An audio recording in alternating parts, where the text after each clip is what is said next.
It sure is that time. The halftime show on Pulse 95 Radio, live in the heart of Sharjah. Shout out to everyone who's tuned in around the world, whether it's 95 FM, pulse95radio.com, Al Maraya app, or if you're watching us live on YouTube. We have a family affair here today because the last time this gentleman was on, he was fantastic. And fantastic stands for Frank Atangana. And with him is the whole family in the building. And they're here live on Pulse 95 Radio. Anything you want to ask him, ask me here on 4215 or slide into my DMs at Omar Dur on Instagram. And we are here for the next hour. If you thought the last show was good, you are in for a treat because we have a fantastic show in store on Pulse 95 Radio.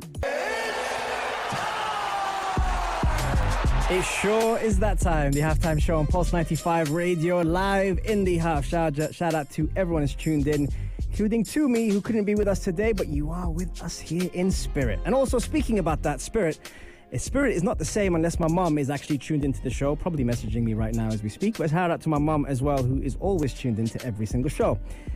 Mr. Frank. What's going on, man? How you doing? I'm good, Omar. What about you? It's great to have you back. You were so good the last time. We had to do it again. This is your third time? Second, actually. So one time here, one time Level Up. Actually, no. That's my first time here. We did Level Up in, I think, Studio C. Yes. Yeah. Yes, we did. And it was great, by the way. You were fantastic, man. You were. We were. You know what? When I tell people that you are going to come back on the show, you know what they say to me? Tell me. That's what they say to me. And they say it to me in a way where they're like, are you serious? And I'm like, I tell them exactly how it is. And the fact we brought you back in here, the last time we spoke in Sharjah, you had goals in boxing. Correct. What were those goals before we manifested them? Goals were, I wanted to build up on my professional fighting career, and obviously for myself, but also for my family and my sons. I wanted to get a title. Doesn't matter how big the title was, but yeah, I wanted a title. Something that you cannot take away from me. That was my goal. And when you had that goal, and you talk about family, shout out to Emmanuel and Letitia here in the building with us. If you're watching us on YouTube and you're wondering who these smiley faces are here in the background, they are fantastic. They're with us here. When you talk about family, right, what is it that you see? Because as we know, family are not necessarily always around you. You know, you travel a lot, you're in the UAE, you go to France, you go everywhere. How do you visualize that? So there's the blood-related family, so the most direct one. So in that case right now, there's my sisters, my mom. I have a big one, so uncles and cousins. And, we're millions basically. Right. On top of that, in Dubai, my families are the right people surrounding me. So my very, very good friends that are not actually into sports that much. There's also you. I'd say. Yeah, I appreciate that. That's a moment right there. That's family. Anybody that shows me some kind of love, some kind of support, and just the right people that I want to be around with, like just give me positive energy, motivation, discipline, whatever, accountability, help me to get better. That's family for me. That's family. And obviously through your experiences, you've learned how to be very selective with the right energy around you. How important is the right energy around you as a fighter and as a person? I would, to be fair with you, I wouldn't distinguish the fighter side from the human side. If you need to have positive energy, the right energy around you at all time, because I firmly believe that everybody's trying to better themselves in life, and sometimes we all humans, so sometimes you have some downside, some low side, and you need that right energy around you to kind of lift you up so that you can get back on track and do the right thing. Absolutely. And then we spoke about you getting a title. We spoke about you making your family proud, which they all are. I mean, some of them do send me messages. And I can tell you now, even if they weren't in the studio with us today, that the pride that comes out of these two ladies' eyes, and obviously your kids, is so rewarding as an outsider, as a fly on that wall, like that phone is on that wall over there, right? Just kind of watching, do you have to pinch yourself sometimes with the amount of love that you get from family? I don't realize it until it happened. Obviously, the fact that there's a lot of distance, like my family's in Paris. Yeah. My closest part, in France and Paris and stuff. So obviously you're conscious of it. We're on the phone every now and then. I'm on the phone pretty much every day, every 2 days with my sons. Yeah. But on my part, like when I set up the objective of winning a title, I realized it even more when I actually got that win, and I just received a lot of message or having family members either sending me audio or my sisters looking at me with, they're not gonna like it, emotional eyes, because they know the struggle to get there or the hard work to get there. And somehow I could feel like that little stepping stone inspired them in some ways, even though we're in different fields. That gives me, I don't realize it until it's done, and I'm like, whoa, okay, I think I did a good thing or a great thing, and I need to carry on with that. I need to keep going. I can tell you now, you definitely did a great thing, and even better that you came on the show to tell us about that great thing, because coming up after the break, what we're going to do is we're going to ask you about that feeling when you came back in as a champion. How does that sound? We're going to take a quick break, and I'm going to keep the amazing tunes and energy up, and then when we come back, you get more of Frank on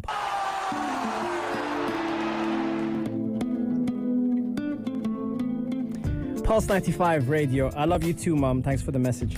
Right, we're back here and we're with Frank Atangana, who has been on the show before, a superstar, but he comes on the show this time in a very different light. Same guy, same heart, same soul, but with a heavy belt around his waist, so to speak. I'm kind of disappointed he didn't walk into the studio with it. But hey, that's the type of guy Frank is. Frank, don't be modest now, my man. Don't be modest. Bringing the title back to the UAE from Thailand. Yes. Talk to me, how does that feel? Because that's something I will never experience. I mean, it feels like, in some ways, it feels like surreal in a sense that from the previous time that I went here, I started boxing pretty late.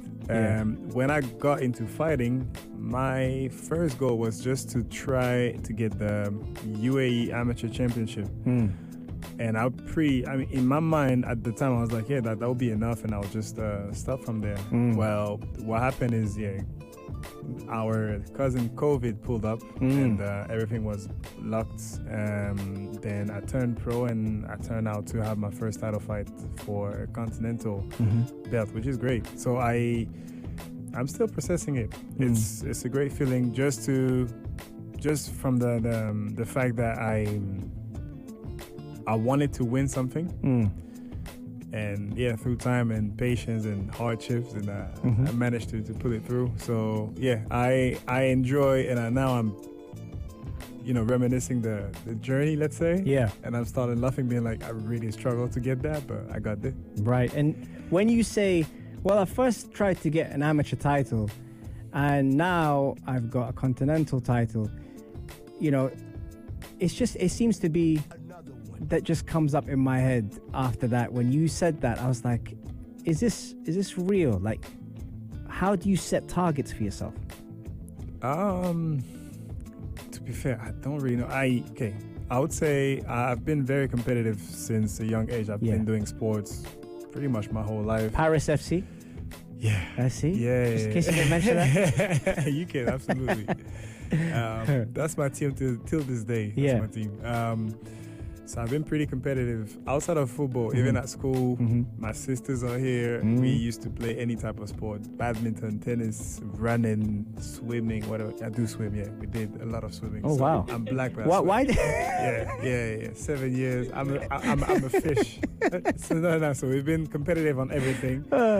So I guess now I'm embracing the fact that even though I'm 34 right now, if I start anything, especially sports-wise, in my mind, I gotta win. I need to find a way to be good, and I need to win. Otherwise, I go cuckoo. So it's quite hard for me to just do something for the sake of doing it. Are you addicted to winning? I would say not addicted to winning, addicted to get better. But then that comes with winning. Because in my mind, I'm like, if if I set myself that goal and I set myself up to a certain type of level and I give myself 100%, in a lot of cases, I'm like, I don't think whoever's in front of me, whether it's boxing or any team sports, that person didn't put as much work as I did. So in my mind, I'm supposed to win, respecting my work rate. But you see, that's your measure of a win. Is that the same Frank 10 years ago that would measure success by getting better and not necessarily being rewarded for it? Nah. Okay. I would say younger Frank was more into like enjoying the rewards and just taking advantage of my athleticism without putting the work in. So I've been pretty much the same height since I've been 15 years old. Wow, you were born 6'5". Which is at the time in football was quite tall, whatever. Right. Looking back at it now, I'm like, they didn't put that much work to be like a decent kind of football player, whatever. Right. If I had the mentality that I have today, back when, it would have been a different story, I believe. Okay. And then for those aspiring to reach those heights, how do they get there? What does it require to have that mentality? My first advice would be watch Kobe Bryant motivational speech, Mamba mentality. I'm not even kidding. There's a lot of motivational speaker. We're on that area, but I remember, especially during COVID, because I was training by my own, running like a crazy guy in the parking lot, even sparring in the parking lot. What I had in my ear was Kobe Bryant's speech when he's talking about how he set himself up to the level that he was, just training over time, but in a organized fashion. So how he would wake up super early, do his first training, get back to sleep, train again. Like basically how he would organize his 3 to 4 sessions a day without necessarily overtraining, but just over the years that would put him 1 or 2 steps ahead of his competition. So I would say, if you get inspired by that mentality and get yourself organized, somehow the universe will get back to you. You'll get the right people embracing your motivation, giving you the right advice, and you'll step up whatever you want to do. Not just into sport, but in general. I told you it was going to be good. I warned you. I said to you at 3 o'clock, it's going to be a great show. We could wrap it up now, and it would be an amazing show. But hey, listen, we've got 2 more segments left. So don't go anywhere. We'll be right back after this.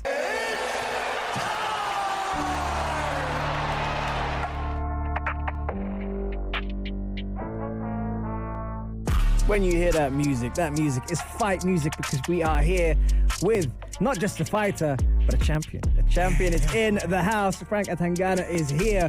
Now, Frank, I want to dive into this with you because for me, I want to look at this from a coach's perspective. The reason why I say that is because tonight, I'm super excited about this fight. It's Anthony Joshua, AJ, versus Dubois. And it's a massive, massive fight tonight. But I want you to picture yourself in his corner. Who in this fight comes out on top, and where do you see the advantages for either fighter? Okay, I would put, to be fair with you, I would put Anthony Joshua as an all-time favorite. He has a lot more experience on that level. Okay. I believe, if I'm not mistaken, he's been 2 times world champion, unified world champion. Yep. He's been in the game in the big stage. And also he has a more complete game of boxing. He's faster. I believe he's more powerful, more athletic, and has a bigger IQ. I would say Anthony Joshua is my favorite to win. Actually by knockout. But yeah. Okay. But it's interesting because Joshua is getting back on top now. Yeah. He had a little downside, especially after a couple of losses and stuff. Yeah. Now he's on some all the smoke revenge tour. Where the way he fight, he brings that aggressivity back, which is great to see. On the other level, Dubois had his setbacks too, several times. With Usyk, there was a controversy on that fight. Do you think? Did you watch the fight? That fight? I didn't watch it fully. I just watched the low blow. Right. So was that a low blow in your opinion? Honestly, I actually don't think so. Okay. Yeah. So was that stalling tactics? I don't know how to call that, but I was like, for me, I'm not too sure about the low blow thing. Okay. Then again, I'm just watching it. Just a champion. Yeah. Right, let me play devil's advocate with you. I like what you said. I really like what you said.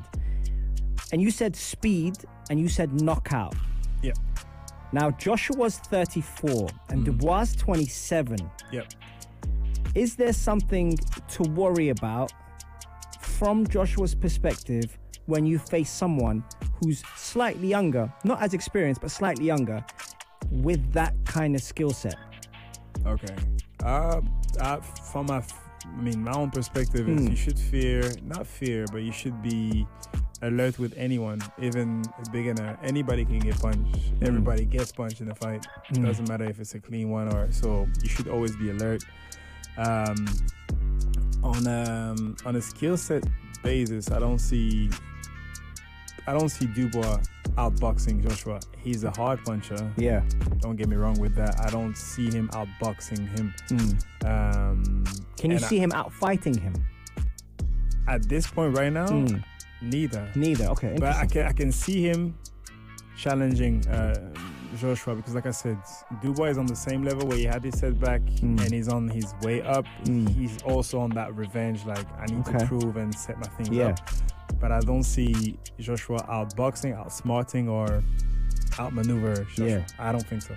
Okay, interesting. I just believe that Joshua has way too many tools on his locker. Okay, you're hearing that from the coach himself. I would not argue with him. Then I've got something else.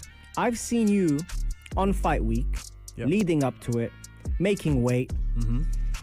Is there a significant difference when Joshua scales in at 18 stone and Dubois scales in at 17 stone, 10 pounds? It doesn't sound like much to the average, but to you, is there a difference when you come in a little bit heavier? Obviously, this is a heavyweight division, but a little bit heavier against your opponent. For me, it really depends on the person. In some ways, even if it's tough on the cut, I like to feel lighter if I'm sparring or fighting. Yeah. I don't really know about the heavyweight perspective. It might make a difference, might not. I mean, they have their whole professional team. So for me, it's just a matter of feeling at that point. If you're used to fight feeling heavier, then go with your own flow. If you like to feel like a little lighter like I do, then same. Like for me, it wouldn't make a big factor. A big factor. No. You also said something which I really found super interesting. You said he can't outbox him. If you were Dubois, would you try and outfight him knowing that Joshua's skill set is way further than yourself with a higher IQ? If you weren't in Joshua's corner, if you were in Dubois' corner, how would you coach Dubois to beat Joshua? I would, in a fair manner, because on Joshua's losses, he's been outboxed by Usyk, but even on his first loss against Andy Ruiz, he's been under quite a lot of pressure. So I would put up that tactic of just disrupting his rhythm. Still being cautious, but trying to apply pressure on him. Smart pressure, but trying to apply pressure on him. Interesting. By the way, you can catch him at 51, by the way. He's a great coach, I'm just saying. Weekly, doing classes weekly, let's go. One last question before we dive into the break. Now, I have seen you as a fighter, I've seen you as a coach, and I've seen you as a person. How do you differentiate between the three? I would say I'm a nicer person than a coach, than a fighter. As a coach, I'm not terrible, but I say things straight. I'm still polite on everything like that. But whether you like it or not, if it's a truth, you're gonna get told. Okay. Your ABCs for sure. Some people like it. Other people might be a bit more sensitive about it. But this is the way this is the way I work pretty much. So Okay. so yeah. Okay. As a fighter, I don't talk much. So even my coach Jalal, like going to the fights or fight day, whatever, I have my music on just like that, my headsets. I don't talk to no one for hours, I've seen you. and I'm fine with that. I've seen you at the airport. Yeah. So I'm just here, eyes are red. Yeah. Right now I've been eating for a good week, so I'm good. Yeah, But yeah, yeah, I look like a crackhead, ready to kill someone. So yeah, those are the difference. Well, on that note, what we're going to do is we're going to take a quick break. The Asr prayer is coming up. So as that comes up, we're wishing you a blessed day wherever you're listening to us. We're going to take a quick break for the prayer. And then when we come back, we've got one more amazing segment with Frank.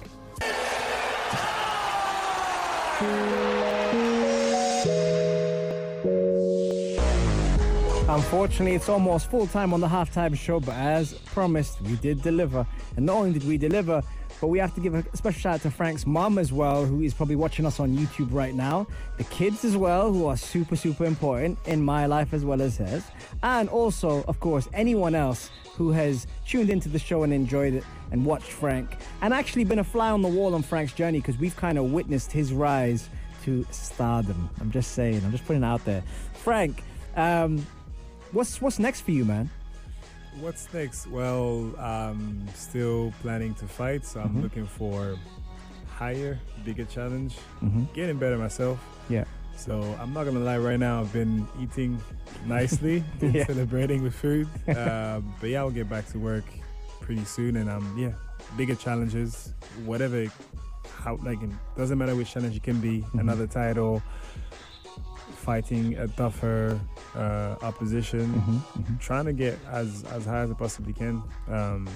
That's the challenge right now. And listen, man, we gotta get something straight here, bro. Yep. This merchandise that's been floating around, bro. I mean, you come to my home, 51, you train people, you make them happy, I watch your stardom, you come in with the belt, we take a picture, and I still don't have a t-shirt, man. It's work in process. I just need to make it perfect. Your Highness, I need to... Exactly. I need to make it to your standard. We're working on it thoroughly. So Okay. you'll get that t-shirt. Okay, so watch out for his merchandise, because he got that coming. He's cooking in the background. He got video skills, he got audio skills, he's got boxing skills, he's got merchandise skills. So we're gonna name them all here, just in case I've missed one or two out. And actually, the best person to probably tell me about the skills that you do have is your sisters who are here in the studio. That's Letitia Tishtouche and Emmanuel, who are here as well. Thank you so much for coming on. Letitia, I'm going to start with you first. And I just want to ask you, watching your brother, at this level, close up, watching him fight, how was that for you? Watch out.